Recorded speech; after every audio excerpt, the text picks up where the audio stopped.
સૌથી પ્રથમ તો પ્રિવેલન્સ કે હાર્ટ ડિઝીઝ થાય છે શું કામ? સો મેજર રિસ્ક ફેક્ટરની વાત કરું ને તો મોસ્ટ કોમન ઇન્ડિયામાં રિસ્ક ફેક્ટર છે ડાયાબિટીસ, જે મોસ્ટ કોમન છે. બીજું છે બ્લડ પ્રેશર, ત્રીજું છે વ્યસનો, બીડી, સિગરેટ, તમાકુ, એક્સેસિવ આલ્કોહોલ. તો ઇન્ડિયામાં હાર્ટ ટ્રાન્સપ્લાન્ટનું ફ્યુચર તમે શું વિચારી રહ્યા છો? કે હવે આ રોબોટિક સર્જરી ને એન્ડોસ્કોપિક સર્જરી ઇન્ડિયામાં ડેવલપ થઈ રહી છે. So the future is very good for cardiac surgery in India and India can be hub for cardiac surgery. 20-25 વર્ષ પહેલાં જે હતું કમ્પોનન્ટ્સ જે છે હાર્ટ લંગ મશીન, એ લગભગ આખો રૂમ રોકી લે એટલું મોટું હતું. અત્યારે એટલું કોમ્પેક્ટ થઈ ગયું છે કે આ એક ચેરની સાઇઝનું હાર્ટ લંગ મશીન, હિમોથમ મશીન હોય છે. હમણાં જ મેં રિસન્ટલી એક કર્યું હતું કે જેનું છાતીનું મધ્ય ભાગનું હાડકું છે એકદમ બેન્ડ હતું જન્મથી, જેને આપણી મેડિકલ ટર્મમાં પેક્ટસ એક્સકાવેટમ કહેવાય. તો how you balance the precision and pressure to give the best result for your heart surgery? કે કેસ સિલેક્શન કેટલું ઇમ્પોર્ટન્ટ હોય છે કે this are the perfect cardiac surgery, open heart સર્જરીનો કેસ છે અને કરવી જ પડે એમ છે. પણ એઝ અ સર્જન તરીકે મારું તમને પૂછવાનું હતું કે શું તમે સમાજના દરેક તબક્કાના લોકોને કાર્ડિયક સર્જરીના બેનિફિટ અપાવી શકશો? કારણ કે એ કોસ્ટલી બહુ હોય છે ને કાર્ડિયક સર્જરી. અત્યારે ગવર્મેન્ટ સ્કીમ પણ અવેલેબલ છે, આયુષ્માન ભારત યોજના, કે જેમાં લગભગ મેજોરિટી ઓફ બધી ટાઈપની કાર્ડિયક સર્જરી ગવર્મેન્ટ સ્કીમમાં ઇન્ક્લુડેડ છે. જે કોઈ પણ દર્દી એમના આયુષ્માન કાર્ડની સાથે આવે છે તો ગવર્મેન્ટ ક્લસ્ટર પ્રમાણે એ સર્જરીમાં ઇન્ક્લુડેડ હોય છે. તો પેશન્ટને ટોટલ એડમિશનથી લઈને ડિસ્ચાર્જ સુધીનું બધું સર્જરીનું પેકેજ ફ્રી ઓફ કોસ્ટ, એક પણ રૂપિયો ભર્યા વગર કરી શકાય એવું છે. એક ફેશનેબલ વર્ડ આવ્યો છે કે કી હોલ સર્જરી. પણ હાર્ટ અને બ્રેઇન એ બે મોસ્ટ વાઇટલ ઓર્ગન આપણે કહી શકીએ. ડૉક્ટર મલકેશ તરસરિયા કઈ હદે નંબર ગેમમાં ઇન્વોલ્વ છે કે આટલા સફળ ઓપરેશન કરનાર સર્જન? નંબર કરતાં સફળ સર્જરી વધારે મહત્વનું છે. આપણે ક્રિકેટરોને જોયા ને, સચિન તેંડુલકર છે કે વિરાટ કોહલી કે રોહિત શર્મા છે, કેટલા ઇઝીલી 6 ને 4 મારે છે. પણ જ્યારે આપણે બેટ હાથમાં લઈએ ત્યારે આપણને તકલીફ પડે. કોઈકના તૂટેલા હૃદયને ટાંકા મારીને નોર્મલાઇઝ કરી આપવું, that is the something different thing. Stress ઓછો કરવા માટે કે મેન્ટલ હેલ્થ ઇમ્પ્રૂવ કરવા માટે તમે મેડિટેશન કરી શકો. મેડિટેશન એટલે એવું નથી કે તમે આંખ બંધ કરીને ધ્યાનમાં બેસી જાઓ. Meanwhile I would like to ask you that કે પહેલી હાર્ટ સર્જરી યાદ છે કોની કરી હતી અને ક્યારે કરી હતી? પહેલી heart surgery, independent heart surgery તો હું જ્યારે સ્ટડી કરતો હતો યુએન મહેતામાં, ત્યારે એક નાના બચ્ચાને હાર્ટમાં હોલ હતું, એની સર્જરી કરી હતી. જેમ મારા ફાધર ઇન લો ઘણીવાર મારો ઇન્ટ્રોડક્શન કોઈને આપે ને તો એમ કે આ અમારા સન છે ડૉક્ટર મલકેશ, હાર્ટ સર્જન, કાર્ડિયક સર્જન. ત્યારે એક સેન્ટેન્સ બહુ સરસ બોલે કે એ દરરોજ છાતી ખોલીને ભગવાનને જુએ છે અંદર. Once again welcome you all in this VMA podcast series. VMA podcast સિરીઝના આજના આપણા પોડકાસ્ટની અંદર સુરતના ખ્યાતનામ હાર્ટ સર્જનનું આપણે હાર્દિક સ્વાગત કરીએ છીએ. નામ છે મલકેશભાઈ Tarsariya. Most welcome sir. Thank you very much નિમેશભાઈ. VMA પોડકાસ્ટ સિરીઝની અંદર આપણે હર હંમેશ એક ફિનોમિનલ સ્પીકર્સને આપણે વેલકમ કરતા હોઈએ છીએ સર. પણ આજે મારે એવા વ્યક્તિ સાથે દિલ ખોલીને વાત કરવી છે જે રોજ એક દિલ ખોલી રહ્યા છે. સો સૌપ્રથમ આપણે પોડકાસ્ટને એવી રીતે મૂકીએ છીએ કે અલગ અલગ પ્રકારના સર્જરી તમે કરી શકતા હતા કોઈ પણ અંગની, તો હાર્ટ સર્જન જ કેમ, હાર્ટની સર્જરી કરવી એ તમને કેમ સિલેક્શન કર્યું? First of all Nimeshbhai, thank you very much આ પોડકાસ્ટ માટે મને સિલેક્ટ કર્યો અને તમે મને ચાન્સ આપ્યો એના માટે. અને આ પોડકાસ્ટના માધ્યમ થ્રુ આપ ખૂબ જ સરસ કામ કરી રહ્યા છો. વરાછા રોડ મેડિકલ એસોસિએશનના પ્રેસિડેન્ટ તરીકે તમે પોડકાસ્ટ સિરીઝ સ્ટાર્ટ કરી. અમે પણ આગલા તમારા એપિસોડ્સ જોયા, ખૂબ જ સરસ લાગ્યા. Thank you. સો આપે જેમ કહ્યું એમ કે હું કોઈ પણ બોડીના પાર્ટની સર્જરી કરી શક્યો હોત કે એ પ્રમાણેની હું સ્કિલ્સ ડેવલપ કરી હોત અને હાર્ટ સર્જરી જ કેમ સિલેક્ટ કર્યું, તો એક લોંગ જર્ની છે જેને હું શોર્ટમાં કહીશ કે મારા પર્સનલ ફેમિલીમાં મારા ફાધર, મારા અંકલ ઘણા બધાને એવી ઈચ્છા હતી કે ડૉક્ટર બનીએ, but somehow at that circumstances, એ time, lack of detail awareness ને થોડાક માર્ક્સ ઓછા આવી ગયા, તો એ પ્રમાણે એ ડૉક્ટર નહીં બની શક્યા. એટલે એમની ઈચ્છા અધૂરી રહી ગઈ અને એમને એવું હતું કે હવે આવનારી પેઢીમાંથી કોઈ એક ડૉક્ટર બને. અને નાનપણથી જ હું સ્કોલર હતો એટલે, અને બીજું કે મને અમારા ઘણા બધા ફેમિલી ડૉક્ટર્સની જોડે ટચ વધારે રહ્યો નાનો હતો ત્યારથી જ. તો હું જ્યારે પણ એમની પાસે જતો તો એ જ્યારે પેશન્ટને જોડે એમના ડિસીઝ ડિસ્કસ કરતા કે એમની જોડે વાતો કરતા ત્યારે મને આમ ઘણું સારું લાગતું કે પેશન્ટ કે દર્દી એમને કેટલા સારી રીતે રિસ્પેક્ટફુલી વાત કરે છે, સમજાવે છે, એટલે એમની જોડે વાત કરે છે, એમની જોડે ડિસ્કસ કરે છે અને ડૉક્ટર્સ પણ કેટલું શાંતિથી એમને સમજાવે છે. સો એ કમ્યુનિકેશન મને ખૂબ ગમ્યું. એટલે ડ્યુરિંગ સ્કૂલ ટાઈમમાં લગભગ 7th સ્ટાન્ડર્ડમાં હતો ત્યારે જ નક્કી થઈ ગયું કે બનવું છે તો ડૉક્ટર જ. ધીમે ધીમે આગળ સ્ટડી કરતાં કરતાં ખબર પડી કે ડૉક્ટરમાં 2 ટાઈપની ફિલ્ડ આવે, મેડિકલ ફિલ્ડ, સર્જિકલ ફિલ્ડ. તો ઓલમોસ્ટ 12th સ્ટાન્ડર્ડમાં આવ્યો ત્યારે નક્કી થઈ ગયું હતું કે બનીશ તો સર્જન જ બનીશ, મેડિકલ ફિલ્ડમાં નથી જવું, સર્જિકલ ફિલ્ડમાં જ જવું છે. તો મીનવાઇલ બરોડા મેડિકલ કોલેજમાં એડમિશન મળ્યું. ફર્સ્ટ યર, સેકન્ડ યર ભણતા ભણતા જ્યારે ફર્સ્ટ યરમાં એનાટોમીમાં બધું બોડી પાર્ટ્સ વિશે ખબર પડી ત્યારે એક એવો આઈડિયા આવ્યો કે આપણા બોડીના બધા જ પાર્ટ ઇમ્પોર્ટન્ટ છે, પણ હાર્ટ અને બ્રેઇન એ 2 મોસ્ટ વાઇટલ ઓર્ગન આપણે કહી શકીએ. આમ તો બધા જ વાઇટલ છે પણ એમાં પણ સૌથી વાઇટલ ઓર્ગનમાં હાર્ટ અને બ્રેઇન. બ્રેઇન એ બેઝિકલી આખા બોડીને કંટ્રોલ કરવાનું કામ કરે છે અને હાર્ટ જે છે આપણા બોડીનું એન્જિન છે કે જેને કારણે આખું બોડીમાં બ્લડ સર્ક્યુલેટ થાય છે અને આખા બોડીની ડિમાન્ડ પૂરી થાય છે. સો જ્યારે હાર્ટ વિશે ડિટેલ જાણ્યું અને જ્યારે ક્લિનિકલ ટર્મ્સમાં ગયા અને હાર્ટના પેશન્ટો જોયા ત્યારે ક્યુરિયોસિટી ઓર વધી ગઈ અને ત્યારે એવું નિર્ણય લઈ લીધો લગભગ સેકન્ડ યરમાં જ કે હાર્ટ સર્જન જ બનીશ અને આગળ સ્ટડી પણ હાર્ટ સર્જરીનું જ કરીશ. સો આ એક મારી પર્સનલ ઇન્સ્પિરેશનલ જર્ની હતી કે જેમાં મેં અર્લી ડેઝમાં ડિસાઇડ કરી લીધું હતું કે હાર્ટ સર્જન જ બનીશ, કારણ કે હાર્ટ સૌથી વાઇટલ ઓર્ગન છે આપણા બોડીનું. Great. So meanwhile I would like to ask you that કે પહેલી હાર્ટ સર્જરી યાદ છે કોની કરી હતી અને ક્યારે કરી હતી? પહેલી heart surgery, independent heart surgery તો હું જ્યારે સ્ટડી કરતો હતો યુએન મહેતામાં ત્યારે એક નાના બચ્ચાને હાર્ટમાં હોલ હતું એની સર્જરી કરી હતી. એ પહેલાં જ્યારે હું સ્ટડી કરવા માટે ગયો, જેમ કે MBBS અને MS કમ્પ્લીટ કર્યા પછી હું તાત્કાલિક તરત જ મેં એક્ઝામ આપીને કાર્ડિયક સર્જરીમાં એન્ટ્રન્સ આપીને હું એન્ટર નહોતો થયો. MS જનરલ સર્જરી કમ્પ્લીટ કર્યા પછી લગભગ 4.5 વર્ષ સુધી હું ગવર્મેન્ટ મેડિકલ કોલેજ સુરત ખાતે આસિસ્ટન્ટ પ્રોફેસર સર્જરી ડિપાર્ટમેન્ટમાં હતો. ત્યાં ઘણી બધી જનરલ સર્જિકલ પ્રેક્ટિસ અને બધી જનરલ સર્જરીઓ ઇન્ક્લુડિંગ લેપ્રોસ્કોપિક સર્જરી બધું કર્યું, પણ સમહાવ એક માઇન્ડમાં હતું કે મારે હાર્ટ સર્જન જ બનવું છે અને ડોટરનું નામ પણ એ રીતે હિયા વિચ મીન્સ હાર્ટ એ રીતે જ રાખ્યું હતું કે જે મને ઇન્સ્પિરેશન આપતું હતું કે મારે હાર્ટ સર્જરી કરવું છે. સો આફ્ટર કમ્પ્લીશન ઓફ 4.5 year એવું નક્કી કર્યું કે ના, હવે હું કોઈક હાર્ટ સર્જરી કરવું છે. તો એના માટે હું ગવર્મેન્ટ જોબ છોડીને અમદાવાદ યુએન મહેતા હોસ્પિટલમાં as a non MCH doctor તરીકે ત્યાં જોઈન થયો, આસિસ્ટન્ટ પ્રોફેસર ક્રિટિકલ કેર ડિપાર્ટમેન્ટમાં.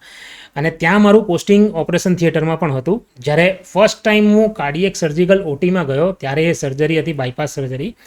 તેમાં હું સ્ક્રબ થયો હતો પણ હું એઝ અ સેકન્ડ આસિસ્ટન્ટ તરીકે જસ્ટ ઓબ્ઝર્વ કરતો હતો એન્ડ આઈ હેવ ઓબ્ઝર્વડ. મેં મારા સરને એ સર્જરી કરતા જોયા.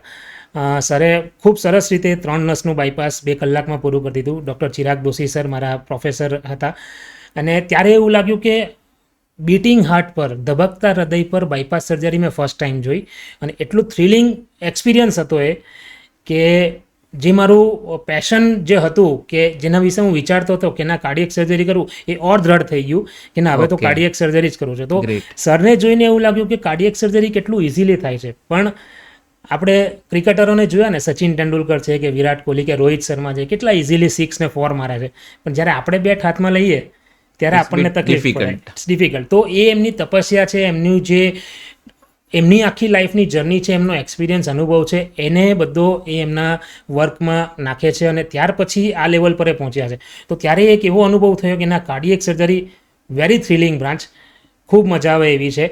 અને જે પેશન્ટ પોતાના હૃદયના તકલીફને લઈને આવે અને કોઈકના હૃદયને સારું કરવું, કોઈકના તૂટેલા હૃદયને ટાંકા મારીને નોર્મલાઇઝ કરી આપવું, that is the something different thing. Great.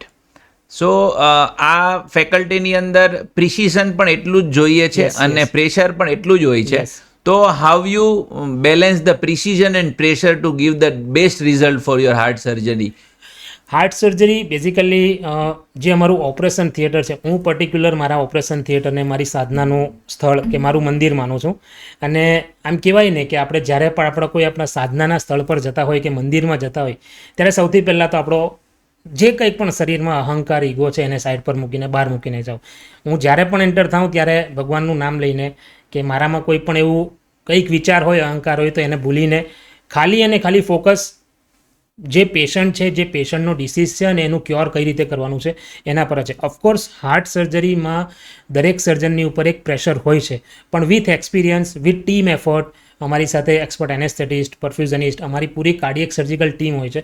તો એમની જોડે આખો કેસ ડિસ્કસ કરીએ, ડિસ્કસ કર્યા પછી એના સ્ટેપ્સ ડિસાઇડ કરીએ અને પછી અમે આગળ વધીએ તો એ પ્રેશર ઘણા હદ પર ઓછું થઈ જાય છે. અને પ્રિસિઝનમાં એવું છે કે વિથ નોલેજ, સ્કિલ અને ટીમ એફર્ટ્સ અમે નક્કી કર્યું હોય કે આ પ્રમાણે, આ સ્ટેપ પ્રમાણે જવું છે, એટલે સ્ટેપ બાય સ્ટેપ એ આગળ વધતા જઈએ એટલે પ્રિસિઝન અને આવતું જ જાય અને એ પ્રમાણે પ્રેશર પણ ઓછું થતું જાય.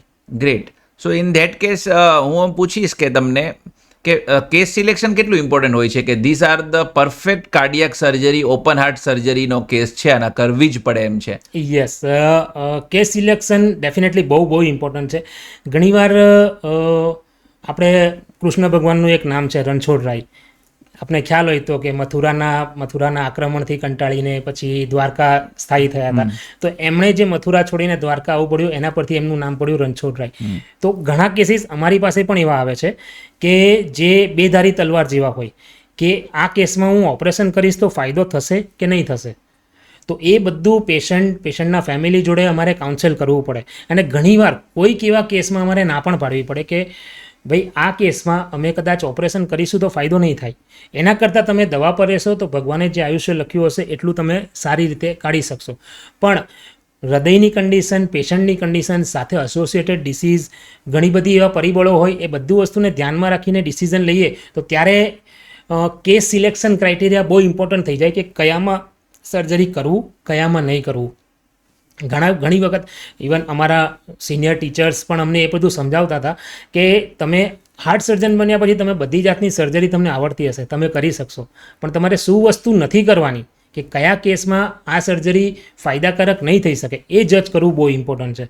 સો કેસ સિલેક્શન પર્ટિક્યુલર પેશન્ટની ઓવરઓલ કન્ડિશન જોઈને, એમના ઓવરઓલ બધા રિપોર્ટ જોઈને, general body condition, physical, mental health બધું જોઈને નક્કી કરવું જોઈએ કેસ સિલેક્શન. ઓકે. સો ઘણી વખત કેમ કે આપ તો હૃદયના ડૉક્ટર છે, ખૂબ જ મોટા ડૉક્ટર કહેવાય, સાઉથ ગુજરાતના one of the best cardiac surgeon, open heart surgeon.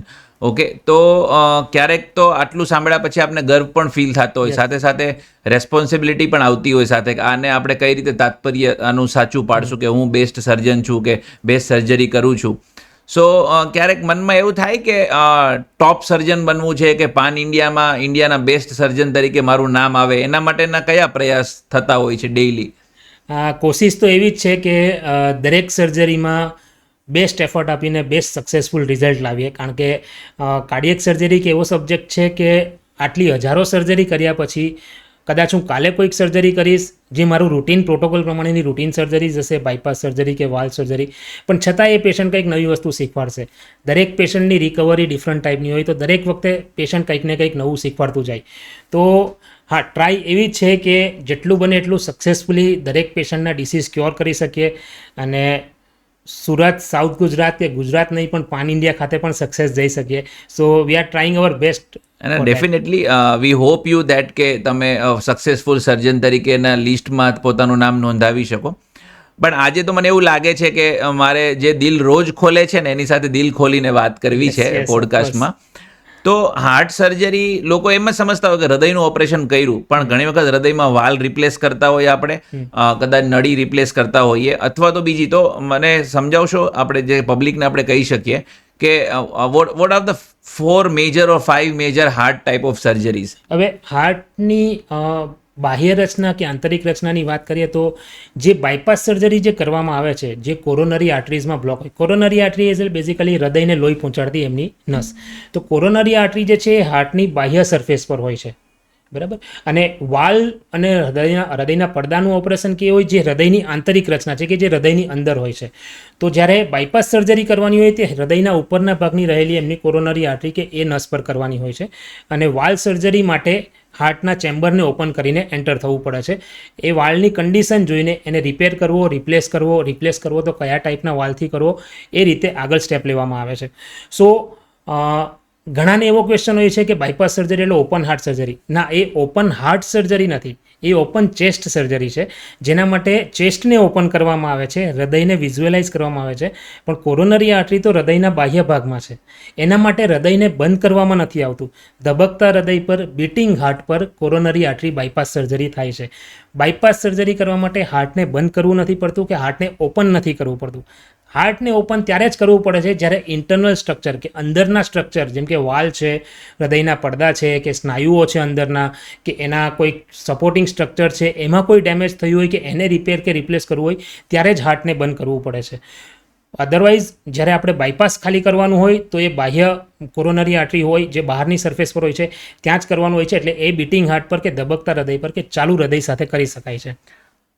Doctor મલ્કેશ તરસરિયા કઈ હદે નંબર ગેમમાં ઇન્વોલ્વ છે કે આટલા સફળ ઓપરેશન કરનાર સર્જન એવો લેબલ ગમશે કે નહીં ગમે?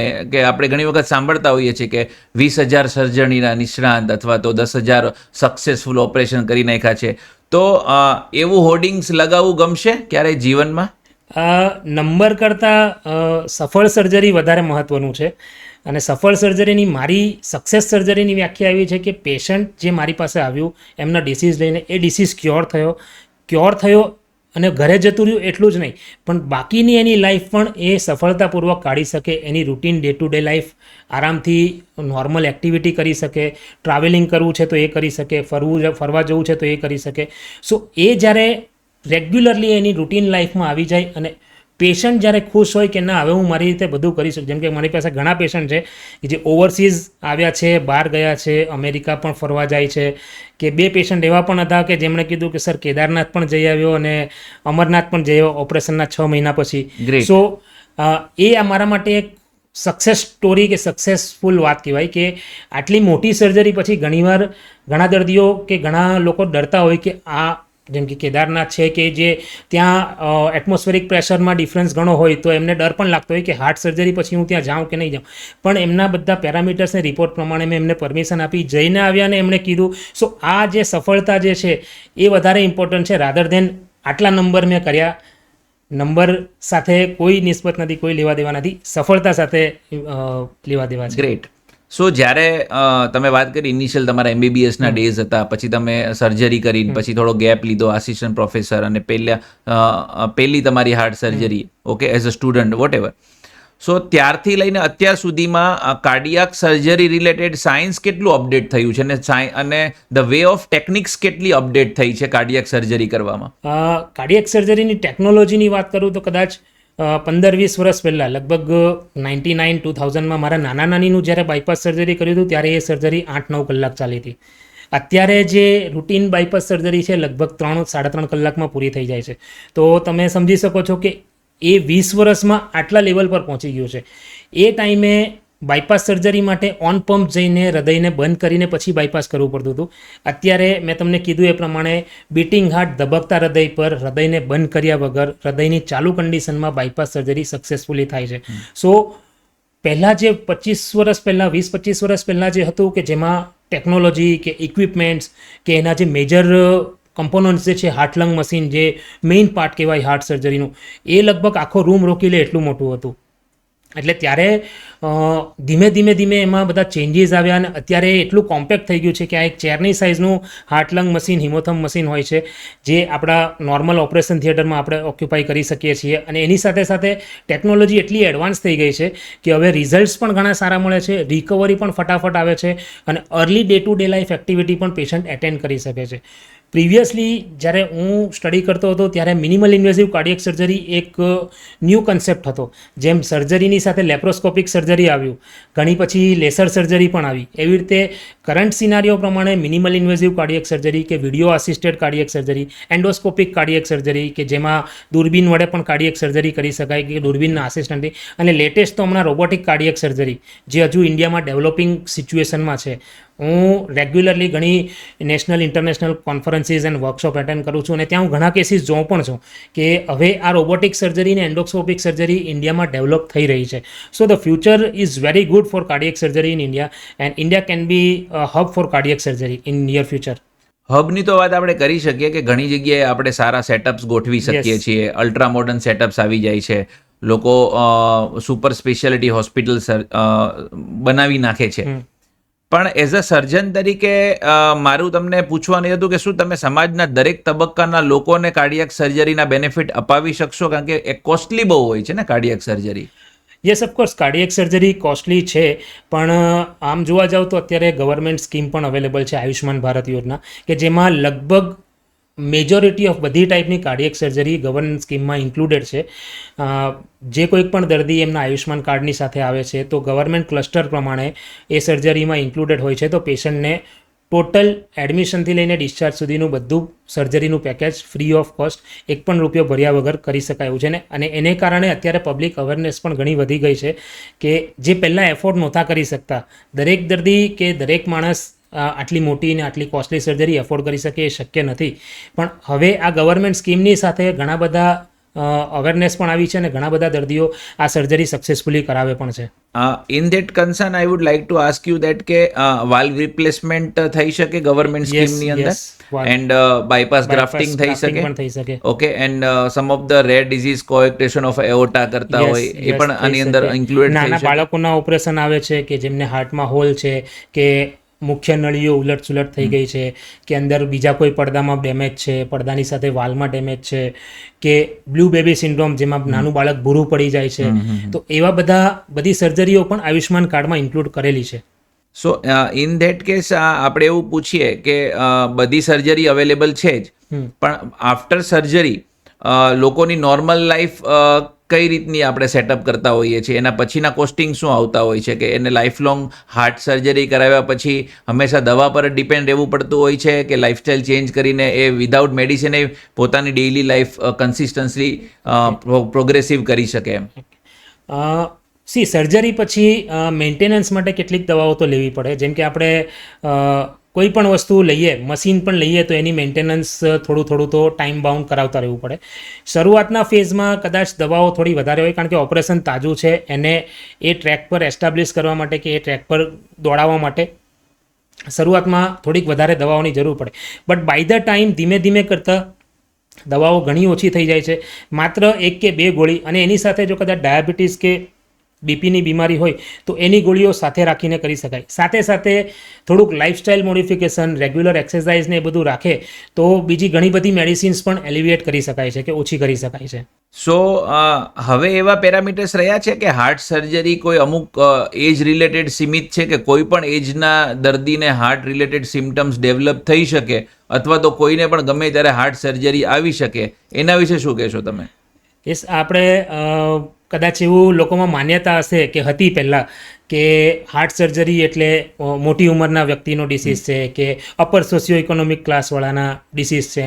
પણ હાલના તબક્કે એવું નથી. આપણે ઘણા ન્યૂઝમાં, સોશિયલ મીડિયામાં ઘણા જોઈએ છીએ, વાંચીએ છીએ કે હમણાં ગરબા રમતા કોલેપ્સ થઈ ગયા, કે ક્રિકેટ રમતા જીમ કરતાં કોલેપ્સ થઈ ગયા. હમણાં recently one of our friend cardiac surgeon, same fraternity, ચેન્નઈમાં 39 year old cardiac surgeon, he died because of heart disease suddenly. So heart disease માટે અત્યારે એવો કોઈ એજ ક્રાઇટેરિયા નથી. હાર્ટ ડિસીઝ કોઈને પણ નડી શકે છે, કોઈને પણ થઈ શકે છે.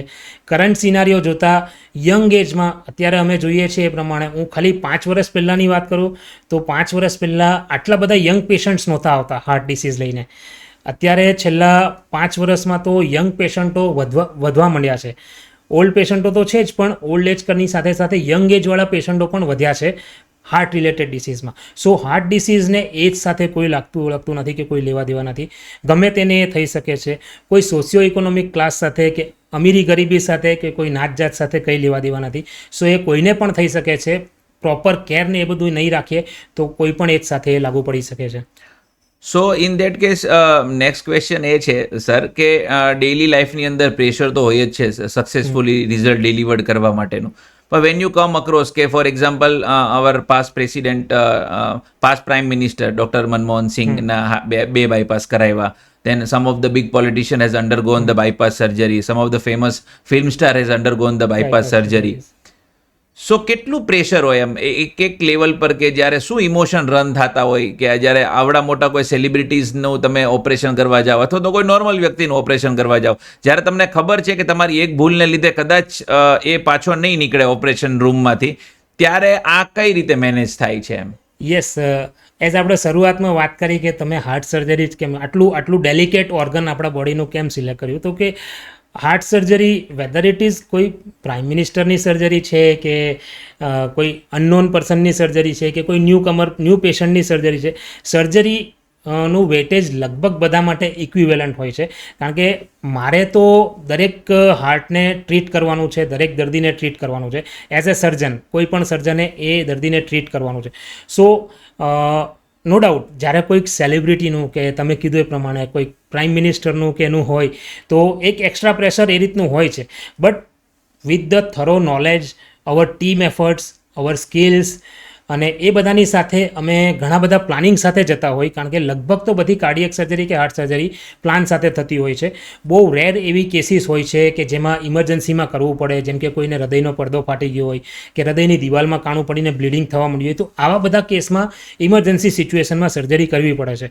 પણ અપાર્ટ ફ્રોમ ધીઝ બીજી બધી લગભગ સર્જરીઓ પ્લાન હોય છે.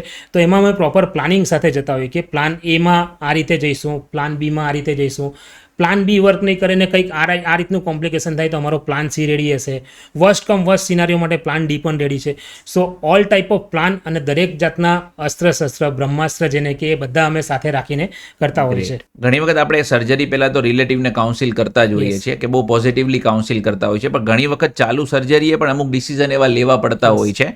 સો ત્યારે કઈ રીતના સિચ્યુએશન ક્રિએટ થતી હોય છે અને હાઉ યુ હેન્ડલ ધીસ, કે તમે રિલેટિવને કંઈ બીજું સમજાવીને આવ્યા છો અને પછી જ્યારે હાર્ટ સર્જરી કરીને ડ્યુરિંગ હાર્ટ સર્જરી તમે નેક્સ્ટ સ્ટેપમાં કોઈ હવે ડિસિઝન અનફેવરેબલ નથી અથવા તો બીજો પ્લાન એક્ઝિક્યુટ કરવો છે, તો ત્યારે કઈ રીતે હેન્ડલ કરો છો? સી આમ તો જ્યારે પેશન્ટનો પ્રી ઓપરેટિવ પ્રોફાઇલ એટલે ઓપરેશન પહેલાંના બધા રિપોર્ટ્સ ને કન્ડિશન જોઈએ એટલે અમને આઈડિયા આવી જાય કે આ પેશન્ટમાં પ્લાન એ લગભગ તો સક્સેસફુલ જશે, 95% કેસીસ સક્સેસફુલ જશે. છતાં પ્લાન બી આ રીતે છે, પ્લાન સી આ રીતે છે. અમે અમારા તરફથી ટીમમાં ડિસ્કસ થઈ ગયા કે આ રીતના પ્લાન છે. અમે જ્યારે કોઈ એવો ડાઉટફુલ અનસર્ટેન કેસ લાગે ત્યારે પેશન્ટ રિલેટિવને, ફેમિલી મેમ્બર્સને એટલું અમે જણાવી દેતા હોય કે આ રીતનું અમે આ સ્ટેપમાં અમે સર્જરી કરીશું. આ વખતે આ સ્ટેપ દરમિયાન કે આ દરમિયાન કંઈક એવું ડાઉટફુલ લાગે તો અમારી પાસે એના આ રસ્તા છે, તો અમે પ્રી ઓપરેટિવલી એને એક્સપ્લેન પણ કરી શકીએ. તેમ છતાં પણ કદાચ 200-500માંથી એકાદ કેસમાં એવું પણ હોય કે જે ઓલમોસ્ટ બધા રિપોર્ટ વિધિન નોર્મલ લિમિટ લાગ્યા હોય કે આ સર્જરી પ્લાન એ પ્રમાણે જ જશે, પણ સમટાઈમ્સ એ પેશન્ટમાં કંઈક અણધાર્યો બનાવ બને તો અમારા જે પ્લાન જે છે એ પ્રમાણે અમે પ્લાન પ્રમાણે એક્ઝિક્યુટ કરી લઈએ. At that time best possible જે થતું હોય અમે કરી લઈએ, કારણ કે એ થયું હોય એ ઇમરજન્સી સિચ્યુએશનમાં થયું હોય ત્યારે અમારે પૂછવા કે વાત કરવા નહીં જવાય. એટલે પહેલાં અમે કન્ડિશનને સાચવી લઈએ, સમય સૂચકતા વાપરીને એને ક્લિયર કરી દઈએ. પછી જ્યારે બધું સ્ટેબલ થઈ જાય ત્યારે અમે રિલેટિવ્સને એકવાર સમજાવીએ કે આ સ્ટેપ પર આ પ્રોબ્લેમ થયા હતા, અમે આ રીતે નિર્ણય લઈને આ રીતે કર્યું છે, હવે આનું આઉટકમ આ રીતે આવી શકે કે આમાં આ વસ્તુનું ધ્યાન રાખવું પડશે. સો એના દરેક પેરામીટર્સ કે દરેક એના અપ્સ ડાઉન, કોમ્પ્લિકેશન્સ, પ્રોન્સ, કોન્સ બધું છે એ બધું એમને ટ્રાન્સપરન્ટલી સમજાવવું પડે અને એમને કહેવું પડે. Majority of the case plan એ પ્રમાણે જતા હોય છે. Great. So open heart surgeon, okay, and heart transplant surgeon, is there any more difference between both of them? Transplant જે છે એ લગભગ તમે સમજો તો જ્યારે એનું હાર્ટ એન્ડ સ્ટેજ પર પહોંચી ગયું છે ત્યારે જ ટ્રાન્સપ્લાન્ટની જરૂર પડે છે. સો એના માટે ઓર પ્રિસિઝન સાથે થોડું એડવાન્સ વસ્તુ શીખવાની, સમજવાની જરૂર હોય છે. જેમ કે ટ્રાન્સપ્લાન્ટ માટેની ફેલોશિપ કરવાની હોય છે, ટ્રાન્સપ્લાન્ટ માટે એક પ્રોપર ટ્રાન્સપ્લાન્ટ ટીમ રેડી કરવાની હોય છે. ટ્રાન્સપ્લાન્ટમાં ખાલી હાર્ટ ટ્રાન્સપ્લાન્ટ કરવું કે હાર્ટ ઇમ્પ્લાન્ટ કરવું એ બહુ મોટી પ્રોબ્લેમેટિક વસ્તુ નથી, પણ એની પહેલાં કયું દર્દી ટ્રાન્સપ્લાન્ટ માટે ફિઝિબલ છે અને ટ્રાન્સપ્લાન્ટ કર્યા પછી એ દર્દીને કઈ વસ્તુની જરૂર છે, એટલે પ્રી ઓપરેટિવ અને પોસ્ટ ઓપરેટિવ એ વધારે ઇમ્પોર્ટન્ટ છે. કારણ કે નવું હૃદય, નવી વસ્તુ નાખો ત્યારે બોડી કઈ રીતે રિએક્ટ કરશે નોબડી નોઝ, નહીં ડૉક્ટર નહીં પેશન્ટ, કોઈને નથી ખબર. પણ એ વસ્તુના જે અપ્સ ડાઉન આવે તો એના માટેની ટ્રેનિંગ, એના માટેનું શીખવું, સમજવું. ઘણીવાર જે ફોરેન મટીરિયલ નાખ્યું હોય કે ફોરેન જેમ કે આર્ટિફિશિયલ હાર્ટ કે બીજા કોઈ પેશન્ટનું હાર્ટ નાખ્યું હોય તો મિસમેચ કે ટ્રાન્સપ્લાન્ટ રિલેટેડ રિએક્શન આવવાના કે બોડી રિસ્પોન્સ આવવાના ચાન્સીસ રહી શકે, કે રિજેક્શનના પણ રેર ચાન્સીસ રહી શકે. તો આ બધી વસ્તુ માટે પ્રિપેર થવું કે એના પેરામીટર સમજવા બહુ ઇમ્પોર્ટન્ટ છે. So in that case I would like to ask you more that કે હાર્ટ ટ્રાન્સપ્લાન્ટ નું જે ઓર્ગન ડોનેશન ડ્રાઈવ ઇન્ડિયામાં ચાલી રહી છે અત્યારે, કે લોકો અંગદાન કરી રહ્યા છે, અને સુરતમાં તો એ લેવલ પર ખૂબ જ જોરદાર અવેરનેસ છે કે લોકો બ્રેઇન ડેડ વ્યક્તિના અંગદાન કરી રહ્યા છે. તો ઇન્ડિયામાં હાર્ટ ટ્રાન્સપ્લાન્ટનું ફ્યુચર તમે શું વિચારી રહ્યા છો? આઈ સપોઝ મેં તમને કીધું એ પ્રમાણે ઇન્ડિયા ડેફિનેટલી એક કાર્ડિયક સર્જરી માટે હબ બની શકે એવું છે ને. આપણે ખુદ જ અનુભવ્યું છે કે સુરતમાં પહેલાં હાર્ટ ટ્રાન્સપ્લાન્ટ નહોતા થતા, પણ છેલ્લા કેટલાક વર્ષોમાં સુરતની કેટલીક હોસ્પિટલોમાં હાર્ટ ટ્રાન્સપ્લાન્ટ માટેની બધી તૈયારીઓ થઈ છે, અને સુરતમાં આપણે લગભગ 6-7 સક્સેસફુલ હાર્ટ ટ્રાન્સપ્લાન્ટ થયા પણ છે. સો ડે બાય ડે દરેક સિટીમાં અને દરેક સેન્ટર્સ પર, મોટા સેન્ટર્સ પર હાર્ટ ટ્રાન્સપ્લાન્ટની ફેસિલિટીઓ અવેલેબલ થવા માંડી છે. તો નિયર ફ્યુચર જેમ જેમ ઓર્ગન મળતા જશે, કારણ કે હાર્ટ એક એવું ઓર્ગન છે આપણી પાસે એક જ છે, અને લાઈવ પર્સન ક્યારેય ડોનેટ નથી કરવાનો. અનલેસ એન્ડ અલ્ટિલ એ બ્રેઇન ડેડ, અને એ પણ સર્ટિફાઈડ ડૉક્ટર દ્વારા ડિક્લેર થાય, પ્લસ રિલેટિવ્સની પરમિશન હોય, ત્યારે જ આપણને એ ઓર્ગન મળી શકે. કિડની, લીવર, એમાં કેવું છે કે બેમાંથી એક કિડની ડોનેટ કરી શકાશે, કે લીવરનો સમ પાર્ટ ડોનેટ કરીએ તો એ રીજનરેટ થઈ શકે, પણ હાર્ટના કેસમાં એ વસ્તુ શક્ય નથી. તો ડિમાન્ડ ઘણી બધી છે, પણ એની સામે સપ્લાય ઘણી ઓછી છે, કારણ કે દરેક બ્રેઇન ડેડ વ્યક્તિનું ટ્રાન્સપ્લાન્ટ માટે રેડી થવું, કે એના માટે સર્ટિફાઈ થવું, કે એને એ કર્યા પછી એના હાર્ટની કન્ડિશન કેવી છે એ પણ જોવું પડે, પછી જ આપણે એ કરી શકીએ. બટ ડેફિનેટલી હાર્ટ ટ્રાન્સપ્લાન્ટ માટે ઇન્ડિયામાં ઘણું સારો સ્કોપ અને ફ્યુચર છે અત્યારે. સો હાર્ટ ડિઝીઝ થાય ત્યારે કાં તો મેડિકલી ટ્રીટ કરવાનું હોય, અને હાર્ટ ડિઝીઝ આવે તો કાં તો સર્જિકલી ટ્રીટ કરવાનું હોય. સો સૌપ્રથમ તો પ્રિવેલન્સ કે હાર્ટ ડિઝીઝ થાય છે શું કામ, અને હાર્ટ ડિઝીઝને સર્જિકલ કેસ સુધી લઈ જવા પડે તો આપણે પ્રિવેન્શનના શું પેરામીટર્સ ફોલો કરવા જોઈએ, અથવા તો આના બેઝિક સિમ્ટમ્સ શું છે કે આવું થાય તો તમારે હિયા હાર્ટમાં મલકેશ તરસરિયાને ફોન કરવાનો છે? ઓકે, હવે હાર્ટ ડિસીઝના બેઝિક સિમ્ટમ્સની વાત કરીએ તો પહેલાં આપણને એવું માન્યતા હતી કે છાતીમાં ડાબી બાજુ દુખાવો થશે, કે ભારેપણું લાગશે. આપણે પિક્ચરોમાં પણ જોયું, આમ હાર્ટ પકડીને બેસી જાય, કે લેફ્ટ સાઈડ આમ અચાનક ચેસ્ટ પેઇન થયું, એ રીતે બેસીએ. સો એ એક કાર્ડિનલ સિમ્ટમ્સ છે, એ એક મેઇન સિમ્ટમ્સ છે, કે જેનો દુખાવો ડાબા ખભે જવો, કે ડાબી બાજુ જડબા પર જવો, કે ડાબા હાથ બાજુ જવો, આ કોમન સિમ્ટમ્સ છે. પણ અત્યારના સિનારીઓમાં અમે ઘણા પેશન્ટમાં એવું પણ ઓબ્ઝર્વ કર્યું છે કે ઘણા એમ કે સાહેબ મને ખાલી એસિડિટી જ છે. હવે અમે એમને સમજાવીએ કે ભાઈ આ એસિડિટી પણ હૃદયને રિલેટેડ એક લક્ષણ હોઈ શકે. તો ઘણા અમને એમ કે ના ના સાહેબ મને તો હૃદયનું કાંઈ નથી. એવું નથી, તમે તપાસ કરાવી લો, ચેક કરાવી લો, નથી તો યુ આર ક્લિયર, વાંધો નથી. So apart from this left side chest pain કે આ ટિપિકલ સિમ્ટમ્સની સાથે સાથે એવા ઘણા સિમ્ટમ્સ પણ છે, જેમ કે થોડું ચાલવાથી થાક લાગી જવો. હવે ઘણીવાર આપણે 3 માળ કે 2 માળ ચડીએ તો આપણને થાક લાગી જાય. જરૂરી નથી કે એ હાર્ટને રિલેટેડ છે, પણ એ હોઈ શકે. સાથે સાથે આપણને બીપી, ડાયાબિટીસ એવી બીમારી હોય તો એના પર્સન્ટેજ ઓર એની શક્યતાઓ થોડી વધી શકે. સો કોઈ પણ સિમ્ટમ્સ ડાઉટફુલ લાગે તો એના માટે આપણે ચેકઅપ કરાવીએ, ક્લિયર થઈ જઈએ કે હાર્ટ રિલેટેડ છે કે નહીં. That is first important thing. બીજું આપણે પ્રિવેન્શનની કે અટકાવવાની વાત કરી કે આવું કેમ થાય છે, કે આપણા તો અત્યારની આપણી ડે ટુ ડે લાઈફ જોઈએ તો ઘણી બધી વસ્તુઓ જે આપણી આગળની જનરેશન કે આપણે નાના હતા ત્યારે કર્યું હતું એ અત્યારની આપણા છોકરાઓ નથી કરતા. આપણે નાના હતા ત્યારે સાયકલ લઈને આખું ગામ ફરી આવ્યા. હું તો સુરત અને મારું ગામ વ્યારા છે, 2 જગ્યાએ સાયકલ લઈને ફર્યો. પણ અત્યારે આપણે નેક્સ્ટ જનરેશનના છોકરાઓ છે એ સાયકલિંગ ઓછું છે, એટલે એક એક્ટિવિટી એમનામાં ઓછી થઈ ગઈ. આપણા ટાઈમે કોઈ ગેઝેટ નહોતા, એટલે આપણે બેઠા બેઠા આપણે બધી આઉટડોર ગેમ રમ્યા. અત્યારના છોકરાઓ ગેઝેટ્સ લઈને અંદર બેસી જાય છે, કે ટીવી જુએ છે, કે કોમ્પ્યુટર, લેપટોપ એના પર હોય. સો એમની લાઈફસ્ટાઈલ એ રીતની થઈ ગઈ છે. આપણા ટાઈમે બહાર બીજું કંઈ વધારાનું ખોરાક, ફૂડ એવું કંઈ મળતું નહોતું, પેકેટ એવા અવેલેબલ નહોતા કે આપણા માટે ફિઝિબલ નહોતા કે લેવા જઈએ. અત્યારે બધી વસ્તુ એ લોકોને મળે છે. હવે એ લોકોને ખબર છે કે આપણે આ ઓનલાઈન માર્ટ પરથી મંગાવી લઈશું તો આવી જશે.